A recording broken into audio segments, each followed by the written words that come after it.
بسم اللہ الرحمن الرحیم۔ حیرت انگیز کے معزز سامعین کو عبد الرحمن کا سلام پیش ہے۔ سامعین، رمسیس دوم مصر کے فرعونوں کے 19ویں خانوادے کا تیسرا فرعون تھا۔ اس کے دور میں مصر کو حاصل ہونے والے عروج کے سبب اسے رمسیس دی گریٹ کہا جاتا ہے۔ وہ تقریباً 3200 برس قبل پیدا ہوا اور اس نے تقریباً 66 برس مصر پر حکومت کی۔ اس کے دور میں مصر، شام، فلسطین وغیرہ میں فتوحات ہوئیں، سلطنت میں خوشحالی آئی اور اس نے ان دونوں کے کمبینیشن سے خوب مال کمایا۔ اس کے والد سیتی اول نے اسے 10 برس کی عمر میں ہی جرنیلی سونپ دی اور 14 برس کی عمر میں شاہی اختیارات بھی سونپ دیے۔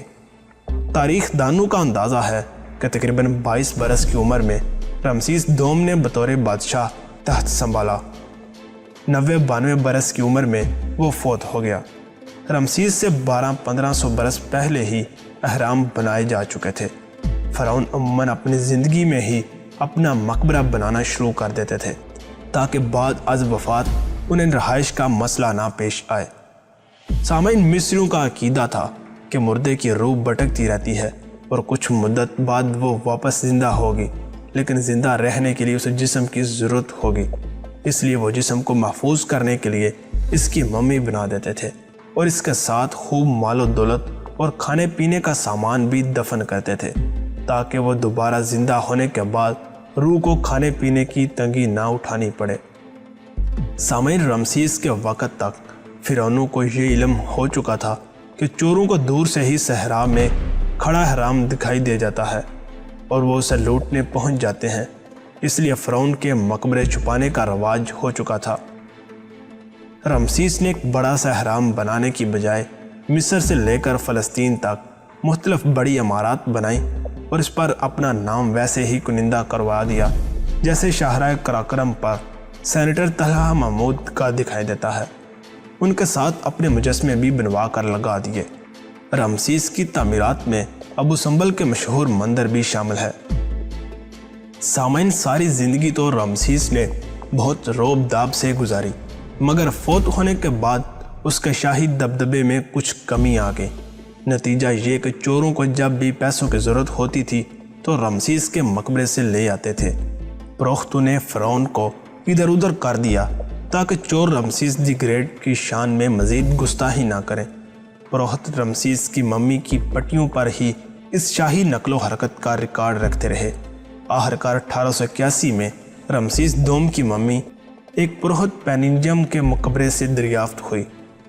اس کے بعد رمسیس دوم کی خوب نمائش کی گئی، کبھی کھڑا کر کے دکھایا گیا، کبھی ممی کی پٹیاں اتار کر گھمایا گیا۔ بہرحال 1976 میں قاہرہ میوزیم والوں کو پتہ چلا کہ اب اس کے اوپر اب جراثیم، کیڑے مکوڑے اور پھپھوندی نے حملہ کر دیا ہے۔ ان امراض سے ممیوں کو بچانے والے ماہر صرف پیرس میں دستیاب تھے۔ فرعون کو پیرس بھیجنے کا فیصلہ ہوا۔ اب یہاں 2 روایات ہیں۔ پہلی یہ کہ فرانس کا اس وقت قانون تھا کہ بندہ چاہے زندہ ہو یا مردہ، فرانس میں داخلے کے لیے اس کے پاس پاسپورٹ ہونا ضروری تھا۔ دوسری یہ کہ نپولین کی مصر میں لوٹ مار کے بعد سے مصریوں کی یہ رائے بن چکی تھی کہ فرانسیسی چرا چکے ہیں اور وہ ان کے سب سے بڑے فرعون کو دبا کر بیٹھ سکتے تھے۔ اس لیے انہوں نے باقاعدہ پاسپورٹ بنا کر رمسیس کی ممی کو اس پر سفر کروایا تاکہ فرانسیسی ہیرا پھیری کرنے کی کوشش کریں تو مصری ان سے اپنا بادشاہ واپس مانگ سکیں۔ بہرحال جو بھی روایت درست ہے، رمسیس دوم کا پاسپورٹ بنایا گیا جس پر پیشہ درج کیا گیا فرعون انجہانی۔ رمسیس دوم کا جہاز پیرس پہنچا۔ اب فرانس کا قانون تھا کہ بادشاہ خواہ زندہ ہو یا مردہ، اسے شاہی پروٹوکول ملنا لازم ہے۔ اس لیے پاسپورٹ پر سفر کرنے والے اس مردہ فرعون کو وہی پروٹوکول دیا گیا جو زندہ سربراہان مملکت کو دیا جاتا ہے۔ چند ماہ بعد فرعون کا خاطر خواہ علاج کر کے اسے واپس مصر بھیج دیا گیا۔ یوں سامعین، 3000 برس قبل پیدا ہونے والے شخص کو آج کے زمانے کا پاسپورٹ بنا کر دیا گیا اور اس پر سفر کروایا گیا۔ اور سامعین، اسی کے ساتھ ہمارے آج کے موضوع کا اختتام ہوتا ہے۔ اگر آپ کو یہ ویڈیو پسند آئی تو اس کو لائک اور شیئر کرنا مت بھولیے گا، اور اگر آپ چینل پر نئے ہیں تو چینل کو ضرور سبسکرائب کیجیے گا۔ اللہ حافظ۔